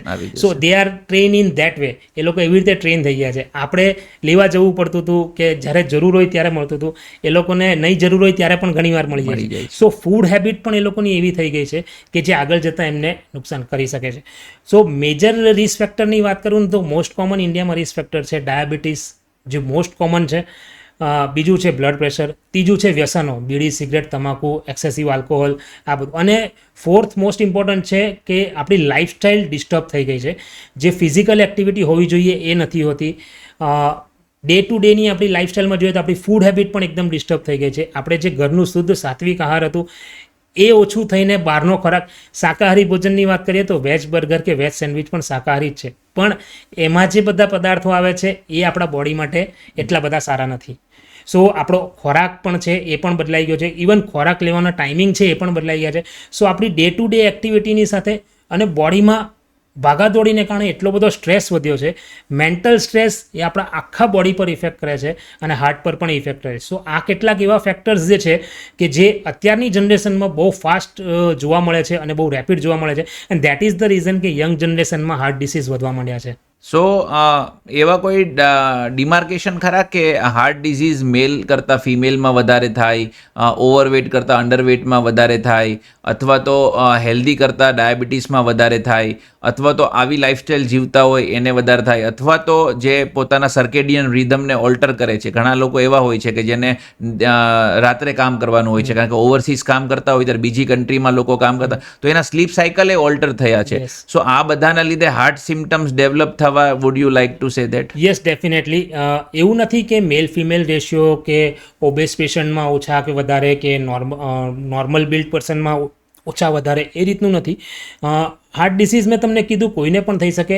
જો તમારા બોડીમાં કોઈ પણ બેડ વસ્તુ આવતી હોય, જેમ કે એડિક્શન હોય, કોઈ બીડી સિગરેટ તમાકુ જેવા વ્યસનો હોય, કોમોર્બિડ કન્ડિશન જેને આપણે ડાયાબિટીક કે હાઇપરટેન્શન બીપીની બીમારી કહીએ છીએ, એ તમારામાં હોય તો એ બધા જે ફેક્ટર્સ છે, ક્યારેય એક ફેક્ટર કામ નથી કરતું, 2-3 ફેક્ટરો સાથે મળીને કામ કરે છે અને એને જલ્દી આગળ વધારે છે. સો ઘણા બધા પરિબળો જો આપણા શરીરમાં આવતા હોય, જેમ તમે કીધું કે ઓવરસીઝ કામ કરવાનું હોય તો એમની ડે ટુ ડે લાઈફ કે નાઇટ સ્લીપ છે કે રેસ્ટિંગ કન્ડિશન છે, એ બધું ડિસ્ટર્બ થઈ ગયું. તો આ બધા ફેક્ટર્સ જે પરિબળો છે કે જે બોડીમાં હાર્ટ ડિસીઝ લાવી શકે છે. વન મોર થિંગ, ઘણી વખત છે ને જ્યારે કોઈ પણ ફેમિલીની અંદર હાર્ટ સર્જરી આવતી હોય છે ને, તો પહેલાં તો છે ને ઘણા લોકો મિથથી પીડાતા હોય છે કે ભાઈ એને સગા સંબંધીઓ આવીને કંઈક ને કંઈક સમજાવતા હોય છે. આપણું કાઉન્સેલિંગ અલગ હોય છે ને સગા સંબંધીઓનું કાઉન્સેલિંગ અલગ હોય છે. સો એ તમને કેટલી હદે ઇફેક્ટ કરે છે, જે પ્રિવિલન્સ મિથ અને રૂમર્સ ચાલી રહી છે હાર્ટ સર્જરી રિલેટેડ, તો એને તમે કઈ રીતે ઓવરકમ કરો છો? એવા ઘણા બધા મિથ્સ છે કે આપણે કહીએ કે જે ખોટી બિલીફ છે કે લોકોની માન્યતાઓ છે કે હાર્ટ સર્જરી એટલે બહુ મોટી સર્જરી, કે એના પછીની લાઈફ એકદમ બેકાર થઈ જાય, કે લાઈફમાં કંઈ નહીં કરી શકો. તો એવી ઘણી બધી માન્યતાઓ છે. અત્યારે તો સોશિયલ મીડિયા પરથી એ ઘણા રિલેટિવ્સ મેડિકલ ફિલ્ડના હોય તો એમને થોડું ઘણું પણ ખ્યાલ હોય, અવેરનેસ હોય કે હાર્ટ ડિસીઝ આ છે, આ તે. પણ ઘણા બધા જે પેશન્ટ કે ફેમિલી મેમ્બર્સ આવે છે, દે આર નોન મેડિકો અને ઘણા ઇલિટરેટ પણ હોય છે, જેમને ક્યાંય કોઈ વસ્તુનો ખ્યાલ નથી હોતો. ઇનફેક્ટ આજ સવારનું જ એક એક્ઝામ્પલ આપું. મારી ઓપીડીમાં એક પેશન્ટ આવ્યું, એમને મેં 3 મહિના પહેલાં મેડિસિન્સ લખી આપી હતી, પણ પેશન્ટે એની જગ્યાએ એની જૂની જે મેડિસિન્સ હતી, જે ઓપરેશનને ઘણો ટાઈમ થઈ ગયો એટલે મેડિસિન્સનો ડોઝ ઘટાડીને ચેન્જ કરવાની જરૂર હતી, પણ એમની પાસે પડી હતી એટલે એમણે એ જ ચાલુ રાખી અને એ પૂરી થઈ ગઈ પછી ના લીધી. એટલે એમને સમજાવવા પડ્યા કે માજી ટાઈમ ટુ ટાઈમ દવાઓ ચેન્જ કરતા રહેવી પડે. તો એમનું કેવું હતું કે સાહેબ અમે તો અભણ, અમને ખ્યાલ નહીં હતો. તો એ ટાઈમે એમને સમજ આપવી પડે કે નો ડાઉટ તમારે આ રીતની સિચ્યુએશન છે, તમને ક્યારેક પણ તકલીફ લાગે તમે હોસ્પિટલ આવીને બતાવી જાઓ, તમારા જે પ્રશ્નો છે એના પૂછી લો અને આન્સર મેળવી લો અને એ પ્રમાણે દવા લો. સો ઘણા બધા એવા લોકો આવે છે સાથે, અને અમે જ્યારે સમજાવીએ, કાઉન્સેલ કરીએ કે ના તમારે આ રીતની તકલીફ છે, અમે પૂરી કોશિશ કરીએ કે ટોટલી ટ્રાન્સપરન્ટ રહીને સૌથી પહેલાં તો દર્દીની ફિઝિકલ મેન્ટલ સ્ટેટસ સમજીએ, ફેમિલી બેકગ્રાઉન્ડમાં પણ સમજવાની ટ્રાય કરીએ. જરૂરી નથી કે દરેક દર્દી એ બેકગ્રાઉન્ડમાંથી આવ્યું હોય કે તરત એક્સેપ્ટ કરી લે કે આ ડિસીઝ છે એના માટે આ સર્જરી કરાવી. કોઈનું ફાઇનાન્શિયલ બેકગ્રાઉન્ડનો ઇસ્યુ હોય, કોઈને એવો પણ ઇસ્યુ હોય કે હું જ ફેમિલીમાં એકમાત્ર જ કરતા હરતા છું, મારા પછી બધા નાના છોકરાઓ છે, કે મારા ફાધર મધરનું ધ્યાન રાખવાવાળું કે ફેમિલીનું ધ્યાન.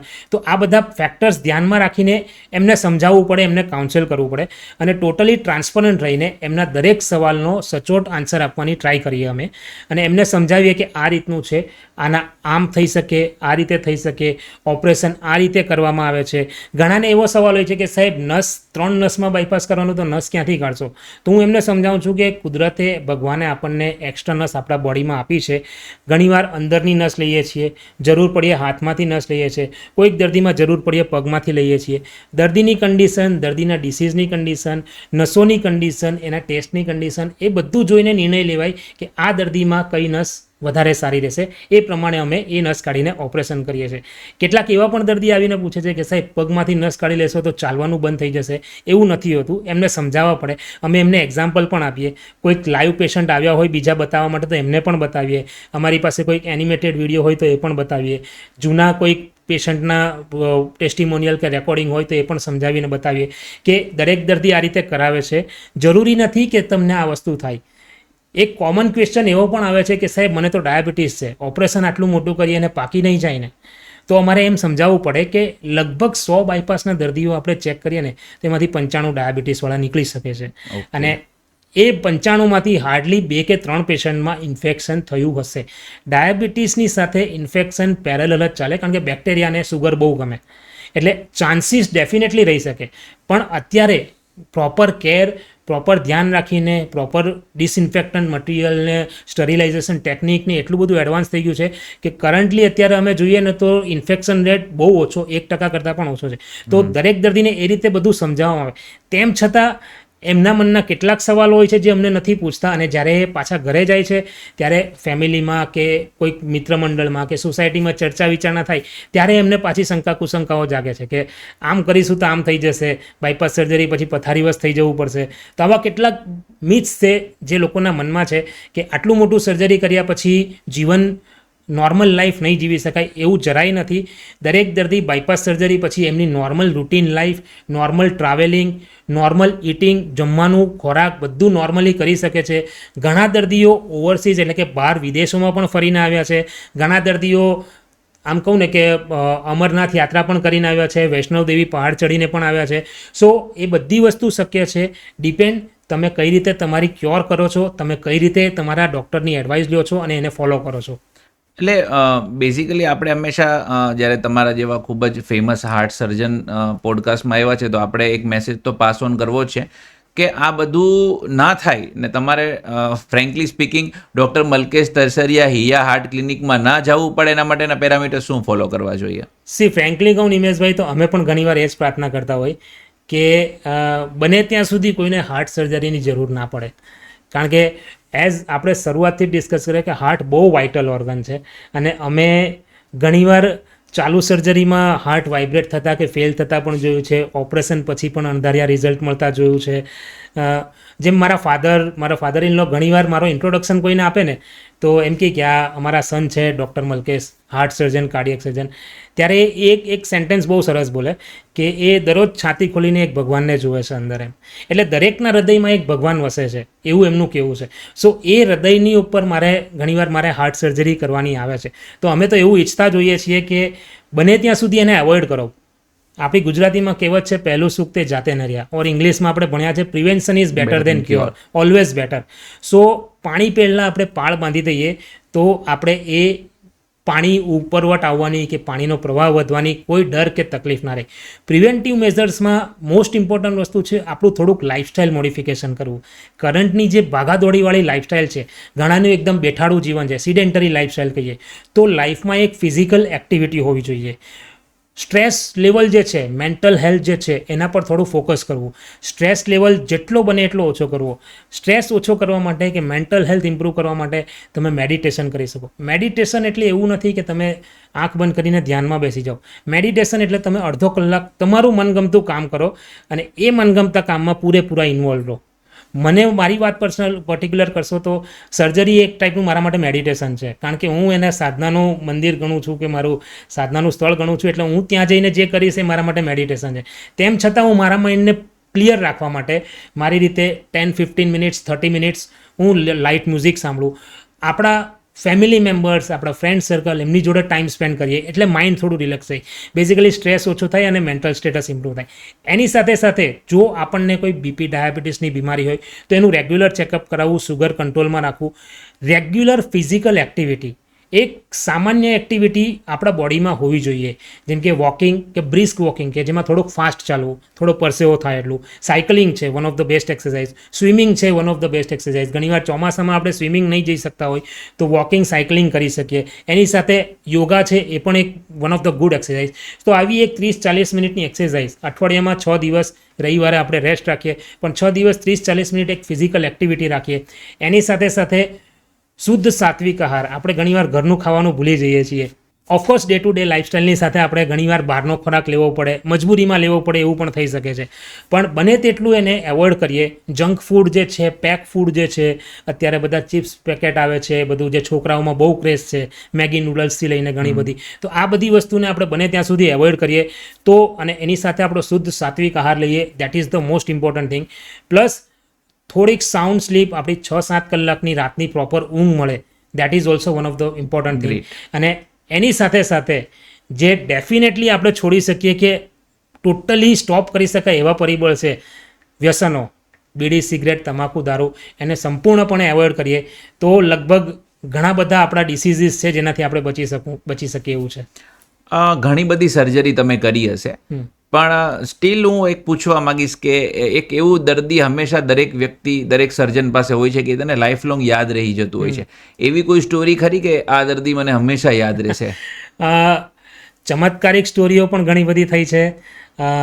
લાઈફ લોંગ યાદ રાખી શકાય એવાય ઘણા બધા દર્દી છે. કેટલાક એવાય દર્દીઓ પણ છે કે જે એમ કે સર તમે મારા ભગવાન છો એમ. સો એવા એક 2-3 કિસ્સા તમને સંભળાવું તો એક જ્યારે હું મારું કાર્ડિયક સર્જરી સ્ટડી કરતો હતો ત્યારે મારા એક સરે એક બહુ ક્રિટિકલ કેસ ઓપરેટ કર્યો હતો, પોસ્ટ એમઆઈ VSR, કે જેમાં હાર્ટ એટેકની સાથે હાર્ટનો અંદરનો પડદો ફાટી ગયો હતો. આ એકદમ ઇમરજન્સી સિચ્યુએશન કહેવાય અને જેના રિઝલ્ટ પણ કરંટ સિનારીઓ પ્રમાણે 20-30% જ છે. સરે એમની સર્જરી કરી, સક્સેસફુલી સર્જરી રહી, પેશન્ટ આઈસીયુમાં શિફ્ટ કર્યું. એ દિવસે આઈસીયુમાં મારી ડ્યુટી હતી, નાઇટ ડ્યુટી પણ મારી હતી. કદાચ ઓવરનાઇટ પેશન્ટની હાર્ટની કન્ડિશન ખરાબ થઈ, થોડું ડેમેજ થતું વધતું ગયું અને અર્લી મોર્નિંગના ટાઈમમાં તો પેશન્ટનું હાર્ટ એટલું બેસી ગયું કે બ્લડ પ્રેશર ઓલમોસ્ટ જે 100ની આજુબાજુ રહેવું જોઈએ એ 30-40 સુધી આવી ગયું ને ધબકારા પણ એકદમ ઓછા થવા મળે, એટલે હૃદય સાવ બેસી ગયું હતું. તો એ ટાઈમે મારા જે બીજા આસિસ્ટન્ટ પ્રોફેસર સાથે હતા એમણે કીધું કે મલકેશ, વિધાઉટ વેઇટ કર્યા વગર તું બેડ સાઇડ પર જ છાતી ઓપન કરીને ઓપન કાર્ડિયક મસાજ આપ, કે હૃદયને એટલો સપોર્ટ આપ કે હૃદય પંપ કરે જેથી મગજમાં થોડું લોહી પહોંચતું રહે અને કદાચ હૃદય રિવાઈવ થાય તો એ ટાઈમે મગજ બંધ ના થઈ જાય. કારણ કે ઘણીવાર એવું થાય કે હૃદય ડાઉન થઈ જાય તો લોહી નહીં પહોંચે તો મગજ માં લોહી નહીં પહોંચવાને કારણે મગજ બ્રેઇન ડેડ થઈ જાય, એવું થઈ શકે. સો જનરલી ઓપન કાર્ડિયક મસાજ કે કાર્ડિયક મસાજ આપણે 25-30 મિનિટ આપીએ, ત્યાર પછી પણ જો પેશન્ટ રિવાઈવ નહીં થાય તો ઘણીવાર આપણે એનો ફેટ ડિક્લેર કરવો પડે એવું હોય છે કે રિલેટિવને સમજાવવું પડે હોય છે કે આ કન્ડિશનમાં હવે આગળ કંઈ થઈ શકે એવું નથી. મને પર્ટિક્યુલર યાદ છે એ પેશન્ટમાં મેં લગભગ 50 મિનિટ સુધી, 50 મિનિટ સુધી ઓપન મસાજ આપ્યું હતું. ત્યાર પછી પેશન્ટ રિવાઈવ થયું હતું. મારા સર મારી સાથે સામે ઊભા હતા. હું વારે એમને કહેતો હતો કે સર તમને લાગે છે એમાં? નહીં, તું કન્ટિન્યુ કર, ये हार्ट आएगा, તું કન્ટિન્યુ કર, આવું મને ઇન્સ્ટ્રક્શન આપતા જતા હતા.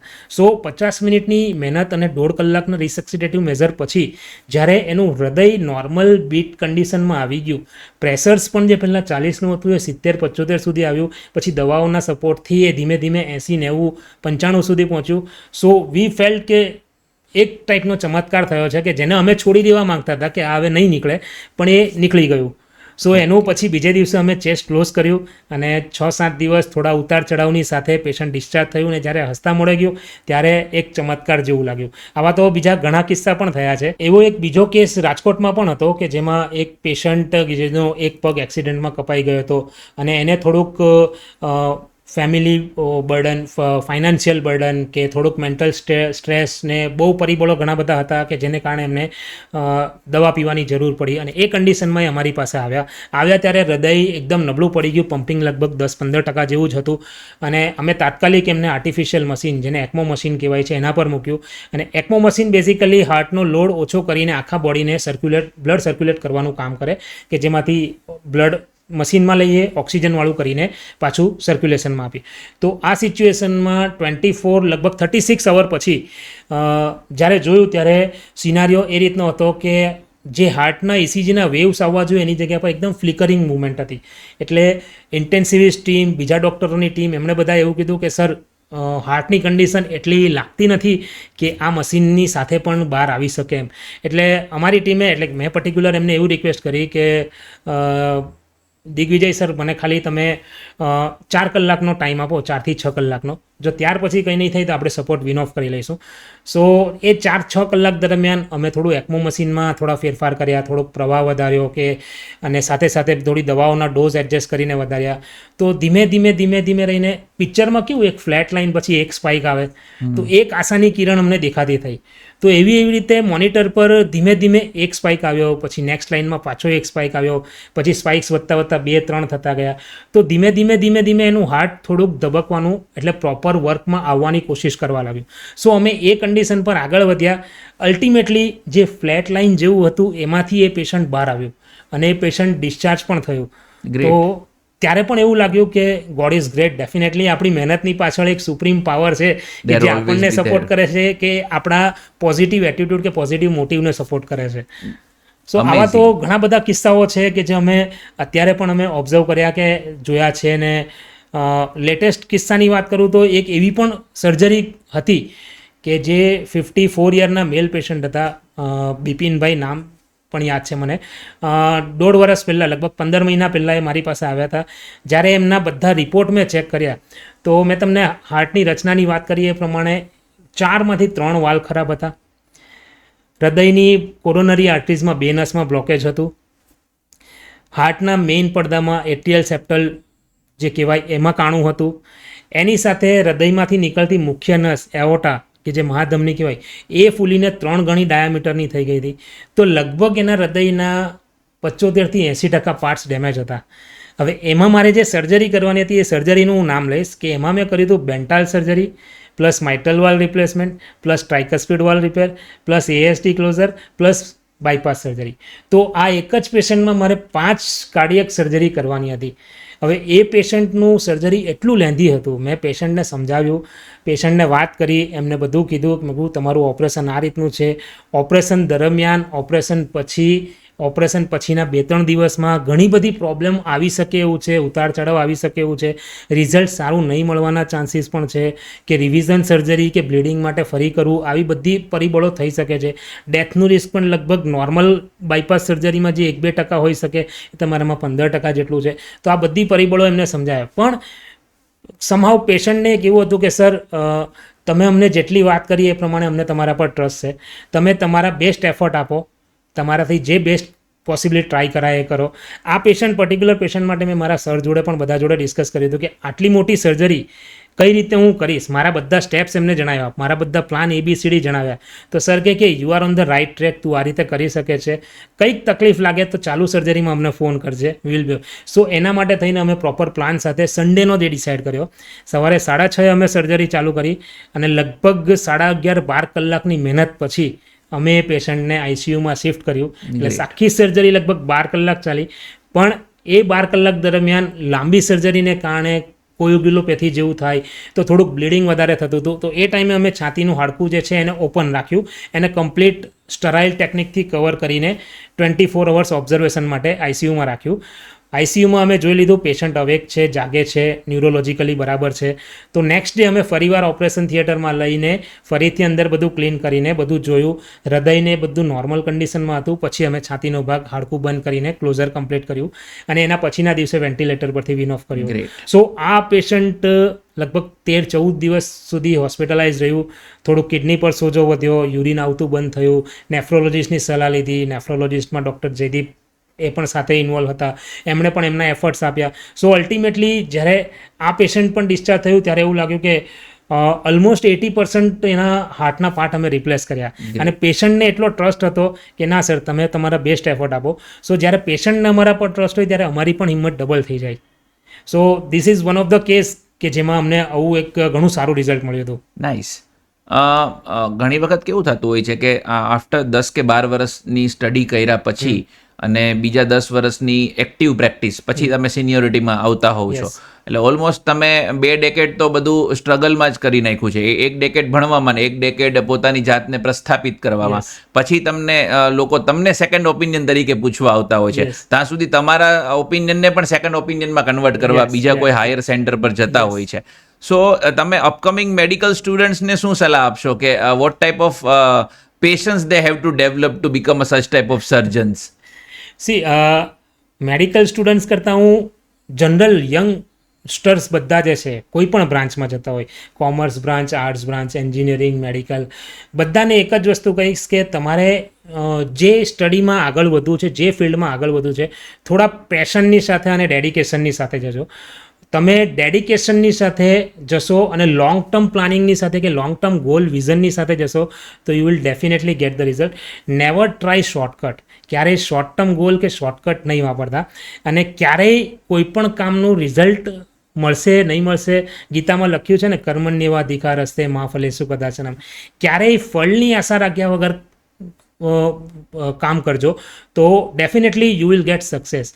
મેડિકલ સ્ટુડન્ટ્સની કે મેડિકલ ફેટર્નિટીના અપકમિંગ સ્ટુડન્ટ્સની વાત કરું તો જેમ અમારા ટીચર્સ કે અમારા મેન્ટોર અમને સમજાવતા હતા કે સ્ટક ટુ યોર બેઝિક, કે જે બેઝિક પ્રિન્સિપલ્સ જે છે, હું મારી કાર્ડિયક સર્જરીની વાત કરું તો એના જે બેઝિક પ્રિન્સિપલ કે બેઝિક મુદ્દાઓ જે છે કે પેશન્ટની હેલ્થ શું છે, પેશન્ટ માટે શું સારું થઈ શકે છે, બેઝિકને લઈને આપણે ફોકસ રહીને કામ આગળ વધારીએ તો we will give definitely result. અને હા, તમે જે ફિલ્ડમાં મેડિકલ ફિલ્ડમાં પણ જે બ્રાન્ચમાં આગળ વધવા માંગો છો, તમારા ડેડિકેશન અને તમારા પૂરા પેશનની સાથે આગળ વધજો. કોઈ short term gain, short term goal એની સાથે પ્લાનિંગ નહીં કરતા. લોંગ ટર્મ વિઝનની સાથે આગળ વધશો અને પ્રોપર ડાયરેક્શનમાં તમે પેશનની સાથે જશો તો will definitely be a success. Once upon a time ક્યારેક તમારો પણ એવો ટાઈમ આવશે કે જ્યારે તમને એમ કહેશે કે ના, આ ડૉક્ટરનો ડિસિઝન ફાઇનલ છે એમ. ગ્રેટ. બેઝિકલી અત્યારે જે રીતે અપગ્રેડેશન થઈ રહ્યું છે, ટેકનોલોજી દેન ઇક્વિપમેન્ટ્સ, તો ઇન્ડિયા ગ્લોબલ સ્ટાન્ડર્ડને રીચ કરી ગયું છે ઓપન હાર્ટ સર્જરીમાં, કે હજી પણ એક ફેશનેબલ વર્ડ આવ્યો છે કે કી હોલ સર્જરી, જે એમાં તમે કોમ્પિટિશન ફેસ કરો છો આ વર્ડ સાથે, કી હોલ સર્જરી કે ઓપન હાર્ટ સર્જરી રિલેટેડ એમ? નહીં, ક્યારેય મેં મારી જાતને કોઈ કોમ્પિટિટર તરીકે તો ડિક્લેર નથી કર્યો કે નથી વિચાર્યો કે મારા કોઈ કોલિગ સર્જનને કે સિનિયર જુનિયર કોઈ પણ આવે એમને ક્યારેય કોમ્પિટિટર તરીકે નથી વિચાર્યા.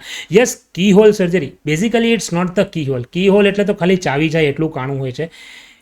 આ જે સર્જરી છે એનું સાયન્ટિફિક નેમ છે મિનિમલ ઇન્વેઝિવ કાર્ડિયક સર્જરી, જેમાં કન્વેન્શનલ કાર્ડિયક સર્જરી જે છે એ છાતીનું મધ્ય ભાગનું હાડકું 2 પાર્ટમાં કટ કરીને પ્રોપર હાર્ટનું એક્સપોઝર લઈને કરવામાં આવે છે, કે જેમાં બાયપાસ, વાલ કે કોઈ પણ સર્જરી હાર્ટની હોય એ થઈ શકે છે. મિનિમલ ઇન્વેઝિવ કાર્ડિયક સર્જરી શું છે કે પેશન્ટના ડિસીઝ પ્રમાણે ક્યાં તો લેફ્ટ સાઈડથી અથવા રાઈટ સાઈડથી 2 પાંસળીઓની વચ્ચે 5-6 સેન્ટીમીટરનો કાપો મૂકીને એ ઓપરેશન કરવામાં આવે છે. લેફ્ટ સાઈડથી ત્યારે થાય જ્યારે પેશન્ટને બાયપાસ સર્જરીની જરૂર હોય, રાઈટ સાઈડથી ત્યારે થાય જ્યારે હૃદયના વાલની તકલીફ હોય કે ફક્ત રાઈટ સાઈડની નસમાં બાયપાસ, જે બહુ રેર કેસમાં જોવા મળે, પણ વાલની કન્ડિશન હોય કે હાર્ટમાં હોલ હોય કે વાલ બદલવાનો હોય તો એના માટે રાઈટ સાઈડથી કરવામાં આવે છે. ઘણી સર્જરીઓ અહીંયા ટ્રાન્સએક્ઝિલરી લાઇન એ રીતે પણ કરવામાં આવે છે. પણ આ સર્જરી માટે પણ તમે કીધું એ પ્રમાણે પેશન્ટ સિલેક્શન બહુ ઇમ્પોર્ટન્ટ છે. આ જે ક્રાઇટેરિયા છે એ દરેક દર્દીને લાગુ પડે એવું જરૂરી નથી. ઘણા દર્દીઓ એવું પણ કહે કે ના સર, અમારે આ રીતે જ કરાવવાનું છે, પણ તમારી કન્ડિશન, તમારી ડિસીઝ કન્ડિશન, તમારી હાર્ટ કન્ડિશન, તમારી ફિઝિકલ બોડી કન્ડિશન આ રીતની છે તો એમાં આ રસ્તો વધારે સારો છે. પેલો રસ્તો છે પણ એ રસ્તામાં કાંટાઓ વધારે છે, ખાડા પથ્થરો વધારે છે, થોડુંક ઉતાર ચઢાવની સાથે નીકળી જવાશે, પણ આ રસ્તો સ્મૂથ છે. આ રસ્તામાં તમને રિઝલ્ટ સ્મૂથ મળશે. એ રીતે એમને સમજાવવા પડે. જેમાં હમણાં જ મેં રિસન્ટલી એક કર્યું હતું કે જેનું છાતીનું મધ્ય ભાગનું હાડકું છે એકદમ બેન્ડ હતું જન્મથી, જેને આપણી મેડિકલ ટર્મમાં પેક્ટસ એક્સકાવેટમ કહેવાય. હવે એ બેન્ડ હાડકાને કટ કરવું ફિઝિબલ નહોતું લાગતું, તો એમાં એ પેશન્ટને મેં મિનિમલ ઇન્વેઝિવથી એમનું હાર્ટમાં જે હોલ હતું એનું ઓપરેશન કરી આપ્યું. તો આ પેશન્ટમાં મિનિમલ ઇન્વેઝિવ આશીર્વાદરૂપ હતું. એવું જરૂરી નથી કે દરેક હાર્ટના હોલવાળા દર્દીમાં મિનિમલ ઇન્વેઝિવ શક્ય થઈ શકાય. 50-100માંથી 2-3 કેસ એવા પણ હશે કે જેમાં એ વસ્તુ શક્ય નથી. મેજોરિટી ઓફ ધ કેસમાં થઈ શકે, પણ એ સિલેક્શન ક્રાઇટેરિયા બહુ ઇમ્પોર્ટન્ટ છે જ્યારે આપણે પ્રોપર રિઝલ્ટ આપવું હોય ત્યારે. સો ક્યારે એવું સાંભળવા મળશે કે મલકેશ તરસરિયા સર 15 દિવસ ઇન્ડિયામાં નથી અને એ સાઉથ કોરિયા હાર્ટ સર્જરી કરવા ગયા છે, અથવા તો હજુ સાઉથ ઇસ્ટ એશિયા નેશન્સની અંદર એક હાર્ટ સર્જરી કરવા ગયા છે, ત્યાં જરૂર પડી એમ, તો એવું અમને ક્યારે સાંભળવા મળવાનું છે? Hope for the best. એ રસ્તા પર જ આપણે આગળ વધવાની કોશિશ કરીએ છીએ અને ઘણી national international conferences, workshop attend કરીએ છીએ, જ્યાંથી અમને ઘણી બધી ટેકનોલોજી, નવું નોલેજ જાણવા મળે છે, જે આપણે આપણા કન્ટ્રીમાં કે આપણા સિટીમાં પણ ઇમ્પ્લિમેન્ટ કરી શકીએ અને એનો ફાયદો આપણા લોકોને સુધી પહોંચાડી શકીએ. ઘણી બધી જગ્યાએ નવું શીખવા માટે પણ જવું પડે એવું હોય છે. જેમ કે જર્મનીમાં ઘણા એવા ઇન્સ્ટિટ્યૂટ છે કે જ્યાં એડવાન્સ ટેકનોલોજીની સાથેની સર્જરીઓ, અમેરિકા છે કે ઇવન કોરિયા છે, જાપાન છે, ઘણી બધી જગ્યાએ એડવાન્સ ટેકનોલોજી સાથે થાય છે. તો ત્યાં ડેફિનેટલી શીખવા જવાની ઈચ્છા છે, કે જાણવાની, નોલેજ ગેઇન કરવાની ઈચ્છા છે. અને જરૂર પડે જ્યારે પણ, not only in pan India પણ ગ્લોબલી પણ જ્યારે જરૂર પડે ત્યારે હું રેડી છું કે એઝ અ હાર્ટ સર્જન હું મારી સેવા આપી શકું. That we are about to end this podcast. બહુ મજા આવી. એક પ્રશ્ન પૂછીશ કે કયું લેબલ વધારે ગમે છે, doctor Malkesh Tarsariya as a father, doctor Malkesh bhai as a husband, doctor Malkesh bhai as a heart surgeon और doctor Malkesh Tarsariya as a lifelong heart student. આ જે બધા તમે કીધા હાર્ટ સર્જન છે કે ફાધર, એ બધાની ઉપર I would like to be a normal or good human being. જો હું એક સામાન્ય સરળ માણસ તરીકે હોઈશ કે જે હું લોકોને પણ મારું નોલેજ પ્રમાણે હું એમને સર્વ કરી શકું અને એમને as a good human being એમને રિસ્પેક્ટફુલી બધા એમના દુઃખ દર્દ સમજીને એમને સપોર્ટ કરી શકું. So that will be my first priority. Yes, of course heart surgeon as a heart healer or as a father or as a teacher, definitely I would like to be remembered. But apart and above all this, આપણી એક કવિની એક રચના હતી જેની એક last line મને definitely યાદ છે કે હું માનવી માનવ થાવ તો ઘણું સારું. સો આ એ આખી કવિતા તો યાદ નથી, પણ સ્કૂલમાં ભણતા હતા ત્યારે આ એક લાસ્ટ લાઈન હતી કે હું માનવી માનવ થાવ તો ઘણું સારું. So I would like to be a good human being, good simple human being કે જે મારા સ્કિલ, મારા નોલેજ અને મારા જે ટેકનિક્સ જે છે મેં જો હું સ્ટડી કર્યો છું એનું કમ્પ્લીટ ઇમ્પ્લિમેન્ટેશન મારા પેશન્ટોમાં આપી શકું. ગ્રેટ. અમે પણ આશા રાખીએ કે આટલી મોંઘી હાર્ટ સર્જરી અને આટલા મોંઘા હાર્ટના સર્જન છતાં પણ એકદમ વિનમ્ર થઈને સમાજના દરેક તબક્કાના દરેક લોકો સુધી પહોંચી શકે અને પોતાની સેવાનો લાભ નીચલા સ્તરના લોકો સુધી પણ પહોંચાડી શકે અને ઘણા લોકોના જીવ બચાવવામાં તમે કાર્યક્ષમ ભાગ ભજવો, એવી અમારી શુભેચ્છા છે. પોડકાસ્ટના અંતમાં આપણે એક પર્સનલ સવાલ તો લેતા જ હોઈએ છીએ. ફટાફટ હું તમને પ્રશ્ન પૂછીશ કે કઈ બુક વધારે વાંચવી ગમે છે? મને all time my favourite book is Bhagavad Gita. કયું મૂવી વધારે જોવું ગમે છે? મૂવીઝમાં આમ તો ઘણા બધા મૂવી જોયા, પણ એક મિશન મંગલ મૂવી એવું છે કે જે મને ઘણું ગમ્યું. કયું ફરવાનું સ્થળ છે જ્યાં વારંવાર જવાનું મન થશે? આમ તો વર્લ્ડ ટૂર કરવાની ઈચ્છા છે મારી અને મારા વાઈફની, પણ ઉત્તરાખંડ છે, સોમનાથ, દ્વારિકા. સોમનાથ એક એવું પ્લેસ છે કે જ્યારે મને જેટલી વાર કહેશે ને કે સોમનાથ જવું છે તો હું સોમનાથ જઈને દરિયા કિનારે બેસીશ. નાના હતા ત્યારે સ્કૂલમાં કયા પ્રકારની તમે મિસચીફ કરી તમને માર પડ્યો એવો કોઈ યાદ છે? સ્કૂલમાં માર પડ્યો મને યાદ નથી. એક થપ્પડ પડી હતી મારા મેથ્સના સરના હાથે કે જ્યારે સરને મારા પાસે એક્સપેક્ટેશન હતું કે આ 40 આઉટ ઓફ 40 લાવશે ને મારો એક સમ ખોટો પડ્યો હતો. એટલે સરની અપેક્ષાઓમાં હું પૂરો નહીં થઈ શક્યો, એટલે સરે કદાચ એમનું દુઃખ એક થપ્પડના રૂપે મને આપ્યું. Okay, that would be the award. It was award. Today you can consider that as an award or a medal. An award. સરે મને કીધું પણ હતું કે મેં ગુસ્સામાં તને નથી માર્યું, પણ મારા મન માટે તું એ લેવલ પર હતો કે તારી પાસે બહુ એક્સપેક્ટેશન આવી ગયા હતા, એટલે થોડોક એગ્રેશનમાં મારાથી આ થઈ ગયું એમ. Very nice to have you sir. And તમે ખુલ્લા દિલની સર્જરી અને ખુલ્લા દિલથી જવાબ આપ્યા. And it's amazing experience in this VMA podcast. And VMA always giving a phenomenal speaker as a guest, and today we have done a very good job to have the Dr. Malkesh Tarsaria, South Gujaratના famous heart surgeon.